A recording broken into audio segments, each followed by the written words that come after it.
This is John Bystrom in Rockford, Illinois. It is June 24th, 2018. I'm here at the corner of Locust and Church Street in Rockford to just give a little account of what's just happened. I was given a call by somebody a few days ago that said there was flood relief for people who had been flooded in the latest disaster, the latest torrential rains in Rockford. But worse than that, the torrential rains didn't flood anybody else except us on my corner here. The two buildings that, or the building I live in, the building I own across the street, and the oldest house in Rockford next door. So the people across the street on North 2nd Street, those properties are at Market and North 2nd, and the properties across the street did not get flooded. And that's because they redid the flood, or they did the drainage a couple years ago, actually 10 years ago.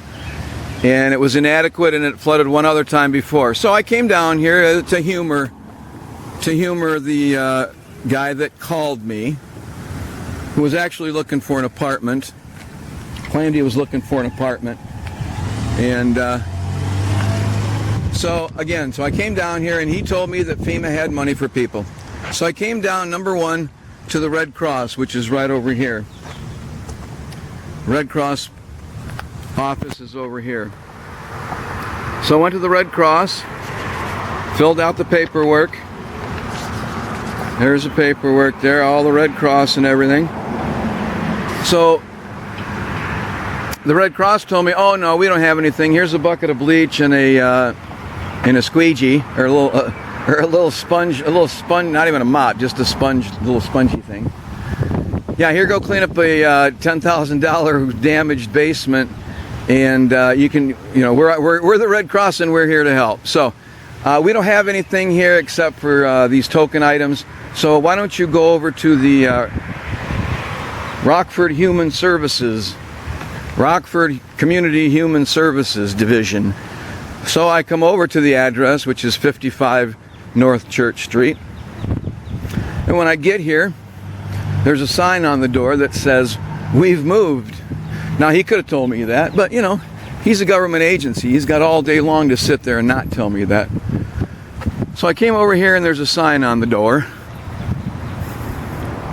that says, "They've moved."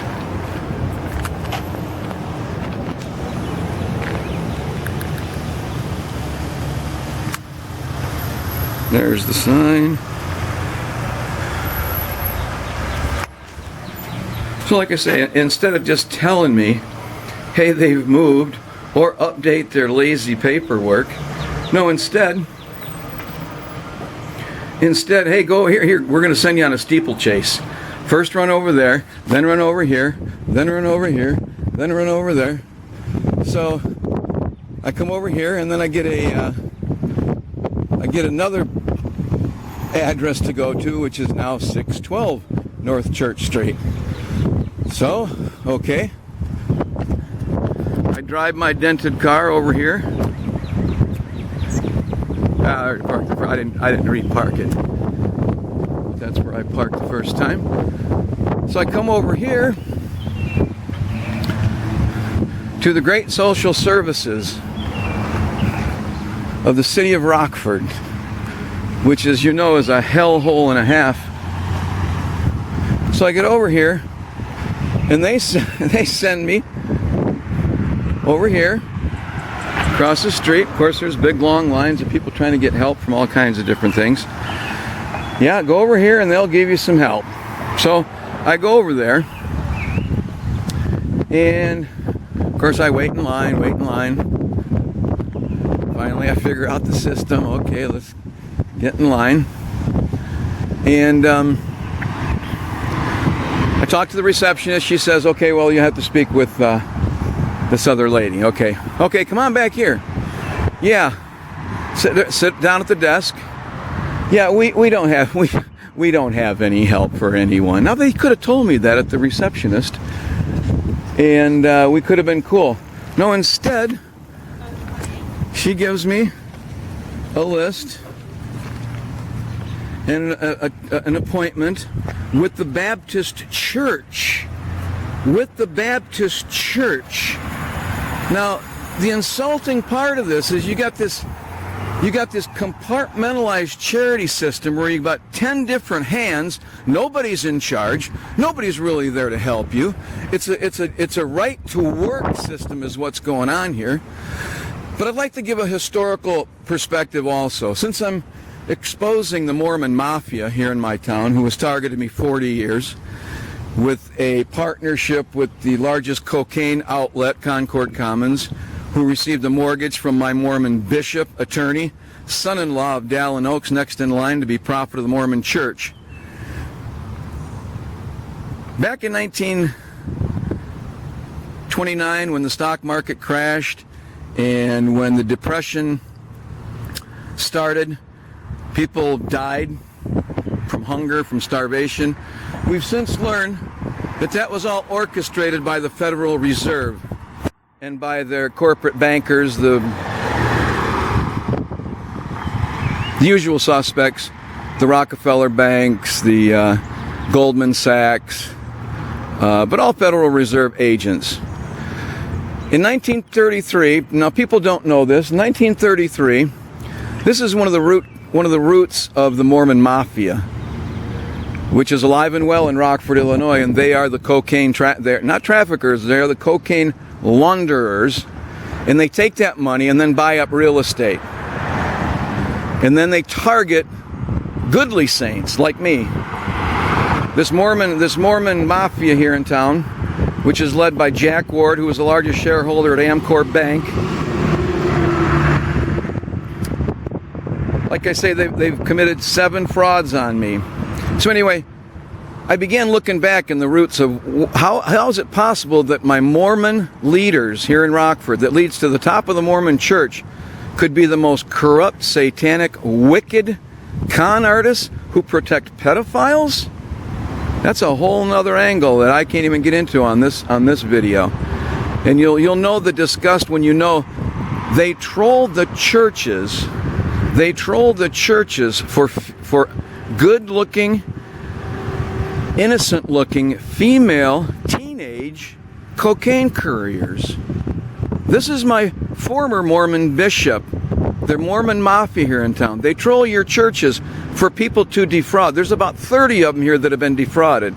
So let me get back to my point. The roots of American socialism is rooted in 1933, FDR, the New Deal, and the second Federal Reserve Chairman, Mariner Stoddard Eccles, who was a Mormon who perfected central banking in Utah, building railroad ties for the Union Pacific Railroad, which the Mormons built and got ripped off by Brigham Young, $1 million. They were never paid for connecting the two lines, the Union Pacific and the Central Pacific, coming from the west at Promontory Point, Utah. Mormons built that line, were never paid $1 million. The Mariner Stoddard Eccles family made a fortune in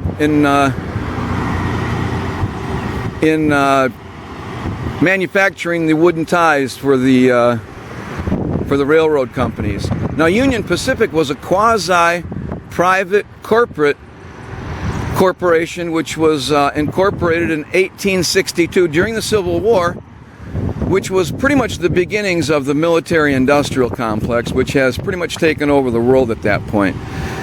So the Mormon Mafia here in town, who is in bed with the local city of Rockford cartel, they control the gatekeepers at the U.S. Attorney's Office, who is John Lausch.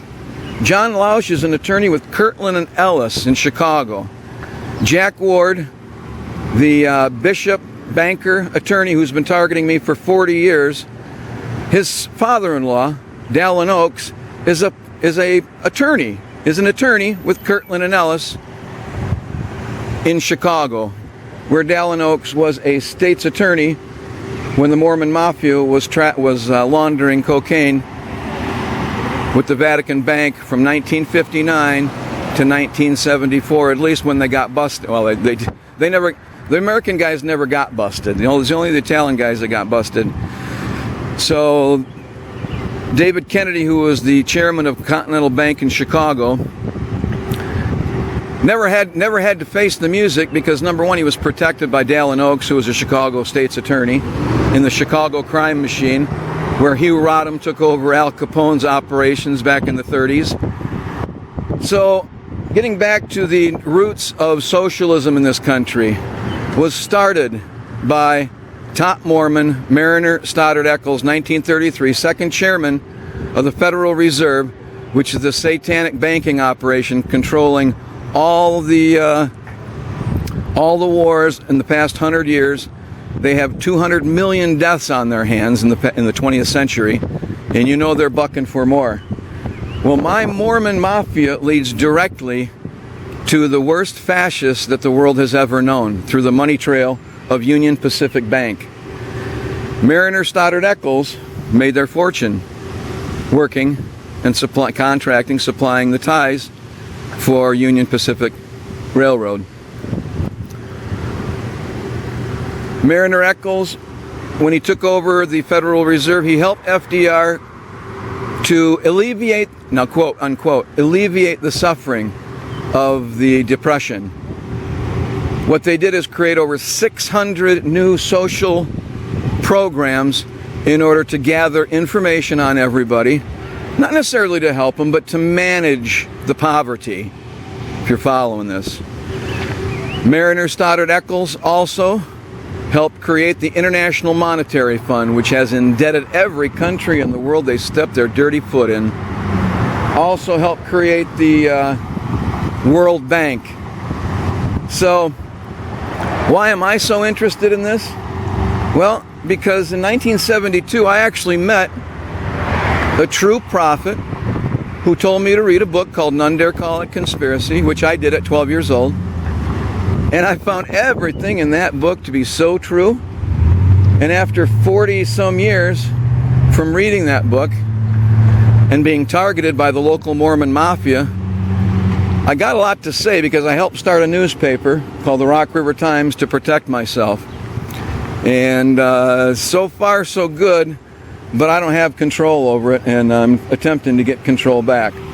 So the local Mormon Mafia, which includes bankers at Chase Bank, it includes accountants, it includes literally about 20 other leaders that goes to the stake presidency. The stake presidency in Rockford, Illinois, which is like the archdiocese of Rockford, is led by the son of the partner at Curtin McConkie in Salt Lake City, the top Mormon law firm that protects the pedophiles in the Mormon Church and also protects the money launderers in the Mormon Church. The son of Curtin McConkie, official Mormon Church attorneys, their partner is Dallin Oaks, the father-in-law of the cocaine launderer, which I allege here in Rockford, Illinois, who has targeted me for 40 years. Jack Ward's father-in-law, Dallin Oaks, is a gatekeeper at Curtin McConkie. So when I called over there it was about 5 months ago now, to let them know that you have a renegade cocaine cartel running under cover of the Mormon Church, they hung up on me twice. So if you think this goes to the top of the Mormon Church, you're right. It does. So the U.S. Attorney is a partner with Dallin Oaks at let me get all these names straight. Kirkland and Ellis in Chicago. CIA law firm. John Bolton, former U.S. and UN ambassador, now in the Trump administration, is a CIA boy from their office at Kirkland and Ellis in Chicago. And there's a whole roster of other CIA guys over there. So I'm caught in the middle here of literally the Bush-Clinton cocaine cartel that comes from Little Rock, Arkansas, where they murdered the two boys on the tracks. And according to the book by Ambrose Evans Pritchard, The Secret Life of Bill Clinton, the cocaine came to Rockford, Illinois. Well, I know exactly who it came to, because my Mormon bishop's bank, before it was closed down in 2010 for self-dealing and fraud, had a contract with Systematics, which is the CIA cocaine money laundering tool, out of Little Rock, Arkansas, written by Vince Foster, Webster Hubbell, and Hillary Clinton. Rockford, Illinois is a leg of the cocaine trafficking network in Illinois, which goes back to the Al Capone Prohibition days. This network of criminals in Rockford, Illinois, which control all the gatekeepers, mayors, sheriff, chief of police, you name it, they're all here. They're all protected by the cocaine cartel. And because there's no arrest, would lead you to believe that nobody's done anything wrong. Name me one CIA person, one CIA trafficker that's ever been arrested and went to jail. In the Iran-Contra hearings, Reagan's whole cabinet was convicted of trafficking. Ollie North was convicted of what he was doing. They all got pardoned by George Herbert Walker Bush, the top pedophile and human trafficker and drug trafficker the world has ever known. Behind much of the 200 million murders and assassinations, including China, Russia, South America, Europe, the drug money that has been laundered through Rockford and Chicago since 1959 pays for the terrorism in the world. During the 1960s and 70s, it paid for the democratic Christians in Italy and all over Europe, Poland. That was all paid for by cocaine, heroin money, an operation called Operation Gladio of CIA, which is run out of NATO. My Mormon leader, David Kennedy, who was my leader from Chicago back in the 60s, he had diplomatic immunity with NATO. That's why he was never prosecuted either, is because the money laundering that was coming out of Chicago and the Vatican Bank with Archbishop Paul Marcinkus, which included all of the Catholic donations from North and South America, all the Western Hemisphere, went through Chicago Continental Bank, the top money launderer for the CIA, caught in 1974 by the Italian authorities. Nothing happened to the Americans. So anyway, I'm going to sign out here. I had to get this little ditty up because these guys want to kill me, all right? And let me tell you, they can do it. So I'm making these videos to kind of impede that progress. If President Trump is listening, by God, if you get somebody over here, the guy that you appointed, John Lausch, works for the cartel, if you ask me, since his affiliation with the CIA is pretty obvious on the website of Kirkland and Ellis in Chicago. They're pretty proud of their CIA accomplishments. And when you consider that the U.S. attorney here in the Northern District of Illinois is paid $100,000, the attorneys at Kirkland and Ellis are paid millions of dollars. Millions of dollars. And you can guess on your own how those millions of dollars are accumulated. So, all right, I'm going to sign out here in Rockford, Illinois, exposing the Satanists who run Illinois in Rockford, who are in bed with the Mormon Mafia, my church leaders, about 20 of them. And they target about 40 other Mormons, including my own mother. I haven't even started on that one. They've targeted my mother, my sisters, my brothers, and my dad before he died of cancer in 2000. So, signing out, this is John Bystrom. Ciao.